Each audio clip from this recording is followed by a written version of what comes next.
friends. Thank you so much for being here. Happy 2024. I hope life has been treating you so well so far. I hope you're healthy. In today's video, I will be going over my 2024 bullet journal setup. This video has an initial part where I'm doing the setup. If you want to skip straight to the flip through at the end, I will leave a timestamp for you. I explain things more in depth, what each page is for. Right here I'm just showing the process and also giving you some updates. So the journal that I chose for this year is the Leuchtturm 1917 planner with initial, monthly, and future logs in the beginning pages, and then this continues with blank pages. I thought it would be perfect for me because it does save a lot of time in the beginning where I don't have to do the yearly pages, and then the monthly pages are all in the beginning, which I really appreciate. The weeklies, dailies, and then random pages that you'll see me do all in the blank pages. It makes sense to me. Yeah, I haven't journaled like this in such a long time. My last journaling video was in 2022, and it wasn't even planning related, it was a reading journal. I was actually really rusty in this video and I made a lot of mistakes that I had to cover up. However, I feel like the style of journaling that I like, with a lot of textures and adding pieces of paper, scraps that I find in packages, is very forgiving when it comes to mistakes,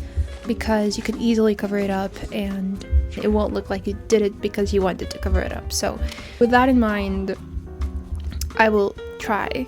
This goals page that you're seeing actually gave me a headache because I was starting to do like a bubbly type of spread and then I didn't like it, and then I tried to sober up the page and then it just became a full-on mess. So I don't know what to do with this page anymore, but we move on. So there are a few pages before the monthlies and the future logs that have just a blank space basically, and I use them to have this introduction to the year with the front pages. And I like journaling a lot, so a letter obviously at the beginning of the year.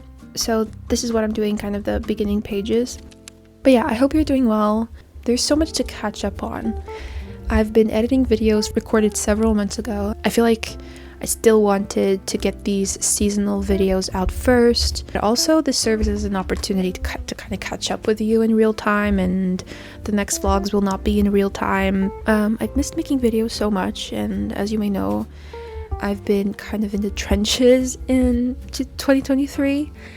I learned so much in my final year of college and studying for the exam, but it was a very rough year, mentally, emotionally. There were also a lot of tiny victories. I did finish my degree. I do have a master in medicine now. Yay. I also finally got a car, which was, for me, even better than my degree. I don't know which one is better here in the suburbs. Having a car literally changed my life. I also traveled for the first time in December for outside the country. I went on a solo trip to Paris in December, which hopefully you'll see the vlog of that still this month. Such a mixture of emotions and feelings, and I felt like I numbed myself a lot throughout this year. I've been making more progress, opening up more to all sorts of emotions, not just the good ones, but feeling everything. And I think that's the biggest theme for my 2024, is to feel more, to allow more. Other goals of mine for this year are to travel more. Hopefully I'll have more opportunities for that, and relax, live well, be healthy, meditate, exercise, read, do things that make me happy. Another big update is, of course, that I started working as a doctor this month. Traditional here in Portugal, right after med school, we have to do this foundation year, which comprises of 4 rotations, which are pediatrics, surgery, family medicine, and internal medicine. I started this year with family medicine. I'm grateful. I feel like it's such a huge privilege to jump out of college and already have a job waiting for you. That was something that I felt, man, this is such a privilege. I didn't have to apply to any jobs. The way our system works here, we are sorted by grade, which does have its downsides, and I do feel like it's not the perfect system being sorted by grade, but it was really easy. I literally just had to fill out like in 5 minutes my priorities, my choices. It was like 40 hospitals that I had to order, I sent it in, and a couple weeks later I got the results. I knew what hospital I would be working for the year, and that was pretty much it. A lot of the things that I've been doing so far for the past 2 weeks have not been different from the stuff that I did in my 6th year at all. I've just been doing the same things that I've been doing for the past year in rotations, except this time I'm actually getting paid. It motivates me to start, working, but I do want to find a nice balance between work and health and life. Yeah, I really am hopeful for this year. I feel hopeful. I feel like it's a year that's going to invite a lot of different things into my life. I feel excited, and let me know what are your goals for this year. If you have any, it's okay to not have any goals at all. I feel like as long as you're just doing the best you can, you will eventually pick up good things along the way. It's all good. I don't want to pressure anyone to have these big life goals. I don't have a lot of goals this year. Like I said, I just want to live well, improve my mental health, and a big goal of mine this year actually is to be more financially literate. I'm not alone in this. A lot of young adults find it hard in this transition to jump from parents' home to your own home, just because in Lisbon rents are absolutely insane right now. There's this huge phenomena where the rents in Lisbon have skyrocketed because a lot of foreigners come here. The salaries here are not very high at all. However, before, the rents kind of kept up with it, so you were able to afford rent even though the salaries were still pretty low.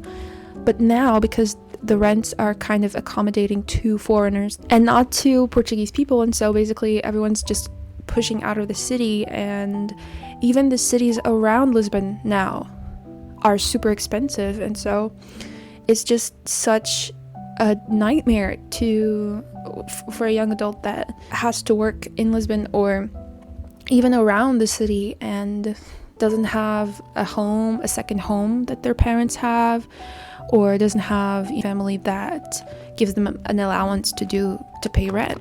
Okay, so before moving on to the very last update that I wanted to say today, which is the reading updates of my 2023, I wanted to just point out that I know the drawing does not look like Ollie, but bear with me. It's the first drawing that I've done in a very long time. It was very difficult because he's very beautiful. I'm sorry about that, but I tried. He's brown on his nose, but he's not brown anywhere else, so I don't know why I used so much brown. Reading updates. I read about 30 books this year. Expectedly so. This year was pretty busy, difficult, but however, I did find pretty incredible books that I want to just quickly give a shout out. My first favorite of the year was definitely The Awakening by Kate Chopin. This is a short novel. This was first published right around the corner between 19th century and 20th century. Basically, the novel explores so many taboos at the time. It's incredible. If you like, for example, The Room of One's Own, which is nonfiction by Virginia Woolf, I think you will like this one. The book is written masterfully, it's beautiful, and it's not a classic that I hear a lot of people talking about. Second book that I wanted to shout out is House of Hollow. This is a fantasy fiction by Crystal Sutherland. I did not read much fiction last year, especially not fiction that really blew me away, but this book really did. I wasn't expecting it. I first got it on ebook. I mainly read now ebooks, just trying to save money and also space in my room, but after reading it, I just had to get the book because first of all, the cover is spectacular. By the way, this is more horror oriented, but the premise is 3 sisters that go missing and they come back unharmed, apparently, in the middle of the street, exactly where they went missing, and they don't remember where they went, what they did, and certain physical characteristics were changed, like the color of their eyes or their hair. The story goes on from there. I'd read Gallant before, and I feel like the story reminded me of that, but it really improved on aspects of Gallant that I felt like were missing for me. Overall, it's such a good story. I love the sisters' dynamic. I love the spooky vibe of the book. I like how much action and adventure it is, how well explored the world building is. I was entertained from beginning to end, and I really like fantasy. So then I have Mary Oliver devotions. By the way, these are not in any specific order. I had read a previous anthology from her, which was 1,000 Mornings. I really enjoyed it. Devotions has snippets of poems from a lot of her anthologies. It's this massive book of poetry that you can read whenever you can bring. I particularly like to read it during spring and fall, I think, especially out in nature. Lastly, I wanted to mention Be Not Afraid of Love by Mimi Zhu. Lessons on fear, intimacy, and connection. This is a nonfiction all surrounding about the idea of being vulnerable, being open, being connected to your emotions, to trauma that happened in your past. It's all about how she navigated her own tragic trauma regarding violence and intimacy. It really resonated with me. I cried in almost every single chapter. It just felt like it really came at the right time for me. It was also one of those books that I picked up on ebook, and I had to order the book because I have to have it in my hands. It is yet to arrive because I read this book right at the end of the year and I found a new favorite. It was awesome. So yeah, those were my favorite top books of the year.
So this is the final setup, the front page. The quote that I chose for this year is, "A dreamer I walked enchanted and nothing held me back."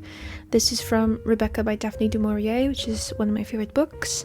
I have a letter that I still have to write for myself for this year. And this page, oh my god. I think once I fill this one, it will look better in conjunction, but right now, this is a mess. I don't like it, but it's okay. I still have my goals for 2024. This is the goal page that I chose for last year. And I actually really prefer it because it's a lot simpler.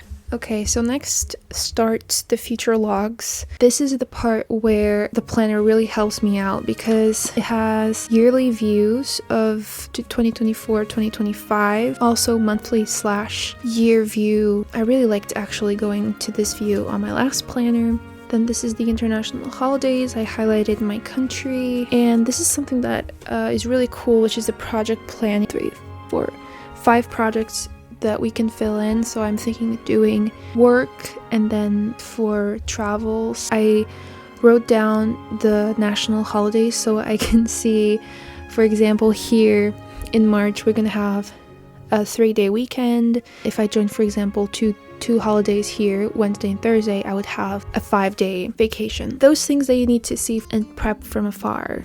Then I glued together the November monthly because I didn't need it. December was definitely a red theme for me, and January is this very nice blue. Really like how this one turned out. It's a nice soft color, and I'll be able to do that same thing for the rest of the year. Here is the contents page, and then starts the kind of bullet journal part of the journal planner. So the first thing that I wanted to do was create a space where I would be able to collage 1 photo per month of a nice important memory for me. I think, as you guys saw, this took a while for me to get through because all of these individual letters, but I really like the style, just like the kind of analog theme going on. I'm going to have an image printed. I'll write something next to it, and I really want to look back at the end of the year and just be filled with these positive memories, important moments for me. So 24 is a nice rounded number. I want to write 2 positive things per month, 2 things that I'm grateful for, 2 achievements. So again, just kind of reframing to think about the positive stuff in life. Next, we have the travel log. We'll see what ends up happening. Next, I have a movies and a music page, 1 album or 1 movie per month that I really liked. And then at the end of the year, I'll have nice 12 movies and nice 12 albums that really sparked my interest. I really wanted to put a kind of tarot spread. I think it's so much fun. Like, draw a card and then journal a little. It's such nice prompts. I wanted to draw like a card per month and then journal a little about it. Okay, next I have here Ollie tracker, because I realized that I don't think we weighted him at all this past year. So I wanted to have a weight log and then schedule vet visits. This is my video planning for YouTube. If I randomly get an idea or something that I want to do, or any sponsored post coming up, I'm able to schedule it here. I added this little tab, a nice simple front page. So here we have the monthly logs. I chose firstly 3 habits. So I chose gym, sleeping 7+ hours, and meditation. I find that these right now are the most important health habits for me. If I don't sleep more than 7 hours, I will be non-functional. Same thing for meditation. Meditation has truly changed a lot in my life. Next, I have expenses, and so I have an app on my phone that I'm currently trying out where I'll just input my expenses, and so at the end of the month I'll go to the app, sum up all of these expenses, see the total, and see how much I saved. Here at the bottom, I didn't know what to log anymore, and even though I do have a reading journal, I don't normally track much in my reading journal. It's more like an art journal. So here I just have the total books that I read the month, the average rating, and a couple of favorites. I can even put here tiny covers. In the right, I have a nice to-do list, and here at the bottom I put this little tiny envelope. I like to journal, so this is just another journaling prompt. At the end of the month, I also write a couple of lessons that I learned, then I close it up, and then at the end of the year, I'm going to open all of the tiny little envelopes. Finally, this is the weekly or more 10 days spread. I think this space for each day is more than enough for me right now in this point. If I do need daily schedules, I have this notebook from Stationery Pal. If I do need daily timetables for some reason, I can just take it out and place it, or I can just use the notebook separately. Basically what I had in my other planner. However, right now, I don't really need to go into this detail. This was awesome for my previous year, but right now I don't really need this structure, this rigid structure in my life. I'm trying to be a little bit more gentler with how I handle, even though I do plan a lot. So yeah, here I'm going to write some reminders for the week. I can migrate tasks from the monthlies to the weeks that I want them to get done. Can write specific events in each day, as well as tasks that I want to do each day. So I'm really excited to see how this will fill up. I love nice, full, used journals. Yeah, I hope you enjoy this. I hope this helped some way. Oh, by the way, the cover that I chose. So as you can see, last year, I kind of had a more eclectic style, which I really, really like. And I was considering doing it too this year. However, I just went for a more slightly simpler approach, and I just put a cat sticker here. That was about it. So again, thank you so much for watching, for listening to me. I hope everyone has a beautiful, happy new year with beautiful opportunities and a healthy, safe, cozy year. See you soon.